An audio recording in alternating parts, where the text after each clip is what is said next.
Hello and welcome লন্ডনে বাঙালির রান্নাঘরে। আজকের রান্নাঘরে আছে ঠাকুরবাড়ির স্পেশাল এবং ঐতিহ্যবাহী রান্না ঝিঙে ঘন্ট। খুব সহজ উপকরণে আর ঘরোয়া পদ্ধতিতে তৈরি এই রেসিপির স্বাদ কিন্তু একেবারে অসাধারণ। তাহলে আর দেরি না করে ঝটফট বানিয়ে ফেলি। ঝিঙে ঘন্ট বানানোর জন্য প্রথমেই আমি নিয়ে নিয়েছি কয়েকটা ঝিঙে।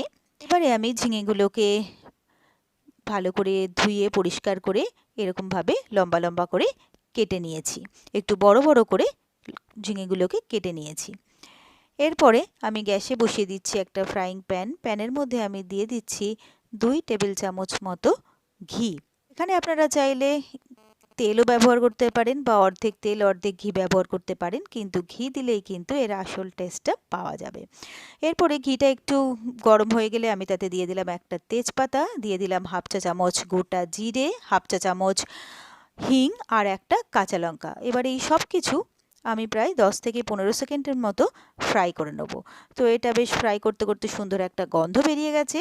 এরপরে যে ঝিঙেগুলো আমি কেটে রেখেছিলাম সেই ঝিঙেগুলো আমি এর মধ্যে দিয়ে দিলাম।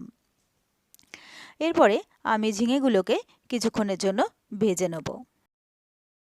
তো ঝিঙেগুলো আমি ভেজে নিতে নিতে একটা মশলা আমি এবারে তৈরি করে নেব।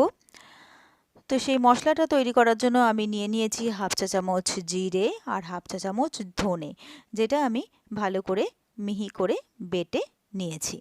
এদিকে আমার ঝিঙেটাও প্রায় ভাজা হয়ে যাচ্ছে। এখানে কিন্তু আমি এখন নুন ব্যবহার করিনি, কেন কিন্তু ভাজার সময় নুন দিলে কিন্তু ঝিঙে থেকে প্রচুর জল বেরিয়ে যাবে, ঝিঙেটা ভালোভাবে ভাজা হবে না। তো দেখো নাড়াচাড়া করতে করতে ঝিঙেটা কিন্তু বেশ আমার মোটামুটি ভালোভাবে ভাজা হয়ে গেছে। এরপরে যে ধনে আর জিরেটা আমি বেটে রেখেছিলাম সেই মশলাটা আমি এর মধ্যে দিয়ে দিলাম। একটু জল দিয়ে মশলার বাটিটা ধুয়েও আমি দিয়ে দিলাম। এরপরে আমি দিয়ে দিচ্ছি এখানে স্বাদ মতো নুন, প্রায় হাফ চামচ মতো নুন আমি এখানে দিয়ে দিলাম। এরপরে এই মশলাটাকে দিয়ে আমি ঝিঙেটাকে কিছুক্ষণের জন্য একটু কষিয়ে নেব। তো ঝিঙেটা যতক্ষণে কষানো হচ্ছে ততক্ষণে আমি এখানে নিয়ে নিয়েছি 1 কাপ দুধ আর দিয়ে দিচ্ছি 1 চা চামচ মতো ময়দা। এখানে আটা বা ময়দা যে কোনো কিছুই ব্যবহার করা যায়। আর এখানে আমি দুধের মধ্যে আটাটাকে ভালো করে গুলে নেব। তো এখানে আমি পুরো 1 কাপ দুধ ব্যবহার করেছি। এখানে কিন্তু আপনারা চাইলে হাফ কাপ দুধ হাফ কাপ জলও ব্যবহার করতে পারেন, তবে পুরো দুধটা ব্যবহার করলেও এর টেস্ট আরও বেশি সুন্দর হবে। তো এদিকে আমার ঝিঙেটা ভালোভাবে আমি কষিয়ে নিচ্ছি। আমার কষানো হয়ে গেছে। এরপরে যে দুধের মধ্যে আমি আটাটা গুলে রেখেছিলাম সেই দুধটা আমি এর মধ্যে দিয়ে দিলাম। অ্যাকচুয়ালি আটা বা ময়দা গুলে রাখলে কিন্তু এটা একটু গ্রেভিটা ঠিক হয়, তার জন্যই ময়দাটা আমি দিয়েছি। এরপরে দিয়ে দিলাম 2টো কাঁচা লঙ্কা। এরপরে ভালো করে সব কিছু আমি মিলিয়ে মিশিয়ে দিচ্ছি। এবারে গ্রেভিটা একটু ফুটে উঠলেই আমি এটাকে ঢাকা দিয়ে দেবো প্রায় 3 থেকে 4 মিনিটের জন্য। তো মিনিট 3 পরে আমি ঢাকনাটা খুলে নিলাম। আমি একটু নেড়ে চেড়ে দেখে নেব ঝিঙেটা আমার কতটা সেদ্ধ হয়েছে।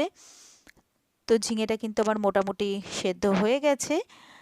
এরপরে আমি এখানে দিয়ে দিচ্ছি হাফ চা চামচ মতো চিনি। তো চিনিটা দিয়ে আমি ভালোভাবে সব কিছুর সাথে মিশিয়ে দিলাম। তারপরে আমি এটাকে আরও একবার 1 থেকে 1.5 মিনিটের জন্য ঢাকা দিয়ে দেবো। তবে ঝিঙে তো খুব বেশিক্ষণ সেদ্ধ হতে কিন্তু সময় লাগে না। তো মিনিট খানেক পরে আমি আবার ঢাকনাটা খুলে নিলাম, নেড়েচেড়ে দেখে নিচ্ছি ঝিঙে কিন্তু খুব ভালোভাবে আমার সেদ্ধ হয়ে গেছে আর গ্রেভিটাও কিন্তু মোটামুটি আমার হয়ে এসছে। তো গ্রেভিটাকে আমি আরেকটু ঘন করব, সেই জন্য আমি গ্রেভিটাকে আরেকটু ফুটিয়ে নেব।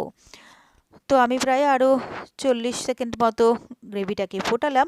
এরপরে আমি শেষে আরও হাফ চামচ মতো ঘি এর মধ্যে দিয়ে দেবো। আর এই পর্যায়ে যদি ঘিটা দেওয়া যায় তাহলে কিন্তু এর দারুণ একটা টেস্ট আসে। তো ঘিটা দিয়েও আমি ভালোভাবে মিলিয়ে মিশিয়ে দিচ্ছি। ঝিঙে ঘন্ট কিন্তু আমার প্রায় হয়ে গেছে। এরপরে 30 সেকেন্ড মতো এটাকে আরেকটু ফুটিয়ে নেব, তারপরেই কিন্তু গ্যাসটাকে আমি অফ করে দিলাম। ব্যাস, ঠাকুরবাড়ির রান্না ঝিঙে ঘন্ট কিন্তু আমার একদম রেডি। এবারে আমি একটা সার্ভিং বোল নিয়ে নিয়েছি। গরম গরম ঝিঙে ঘন্ট আমি সার্ভিং বোলের মধ্যে তুলে নিচ্ছি। গরম গরম ভাতের সাথে এটা সার্ভ করুন অথবা রুটি পরোটার সাথেই সার্ভ করুন, সব কিছুর সাথেই কিন্তু একেবারে জমে যাবে। তাহলে পুরোনো দিনের হারিয়ে যাওয়া এই রান্নার যদি স্বাদ পেতে চান তাহলে কিন্তু ঝটপট এইভাবে বাড়িতেই বানিয়ে ফেলতে পারেন।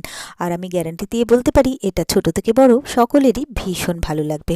আর আমার রেসিপিগুলো কেমন লাগছে অবশ্যই কিন্তু কমেন্টস করে জানাবেন। ভিডিওগুলোতে লাইক করে প্লিজ আমার সাথে থাকবেন, পাশে থাকবেন।